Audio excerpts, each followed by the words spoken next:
I've been wanting to film all day. I got up at like 10 o'clock after sleeping since 2 p.m. yesterday. I still have not yet filmed, and it is now 7 o'clock at night. Seasonal affective disorder is like kicking my ass.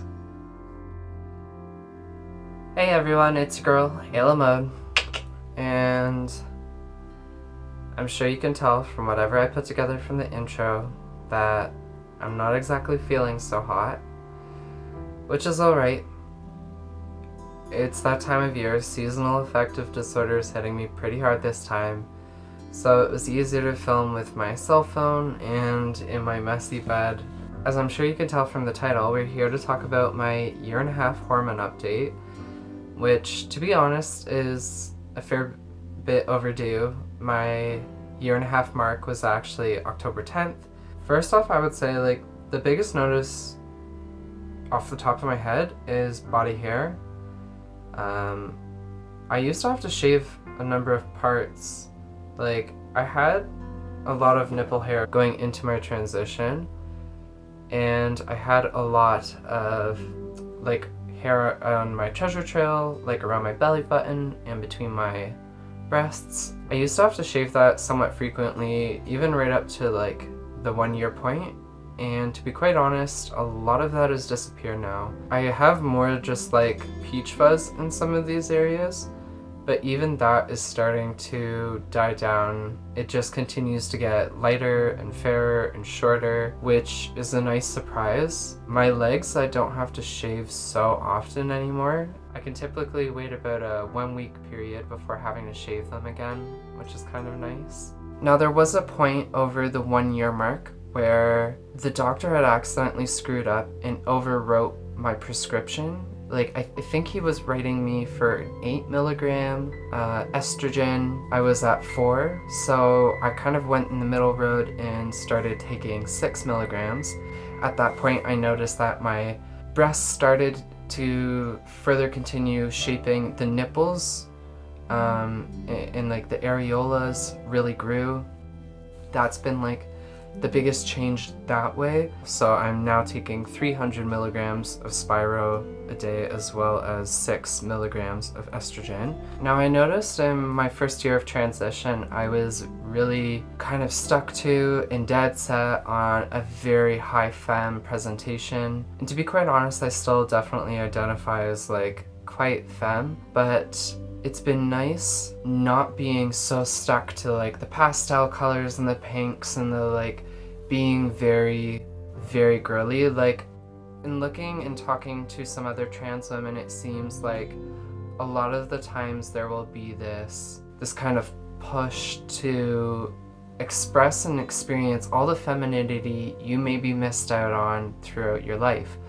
So you'll often find women go to the really princess aspects of themselves. You'll find a lot of women who trans women who want to indulge in maybe some of the promiscuous younger self that maybe they didn't get to tap into. Now, having gone through that, I can still look and say at the end of the day, no, those punk and goth roots of mine aren't lost. They are still a large part of myself.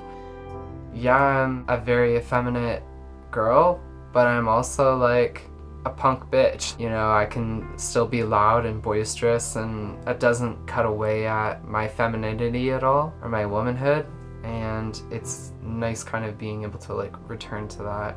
Apart from body hair and change in breast mass through the change of hormones, I have continued filling out in my hips and my butt, and the hourglass figure is definitely a lot more visible now, which is nice.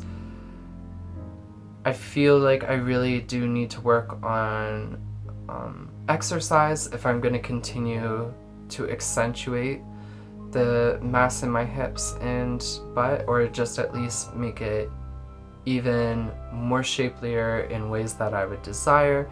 But to be quite honest, I'm very comfortable. Other than that, I think that I'm gonna start making the steps towards SRS. Here in Ontario, it's a very common thing for a lot of people to go to Montreal, but there's only the one doctor in all of Canada who does SRS. He does it his one way and that's it.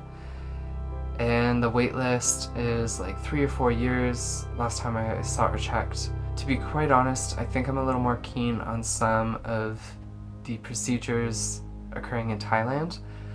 My friends and I are also currently planning a trip to Southeast Asia, so I'm really hoping that I can get some doctors in mind so that I can actually go to Thailand before my SRS and interview them, or like have that consultation just to check out the space and be double sure by, you know, sitting down with the doctor that we see eye to eye on what I would like done. I still have to get like the therapist letters and everything, so I'll definitely be making more updates as I move forward to SRS. So I'm very sorry that I'm not as like lively or expressive as I would usually be. So thank you for joining me on this 1.5 year update. And until next time, I hope that each and every one of you is practicing self-love in whatever ways work best. Because this journey is not always easy, whether you're trans or not. Life in general can be very difficult. So I hope that you see your value and your worth and love yourself, because it always starts with you. And until next time, just know that I appreciate you being here and I love you. So thank you and goodbye.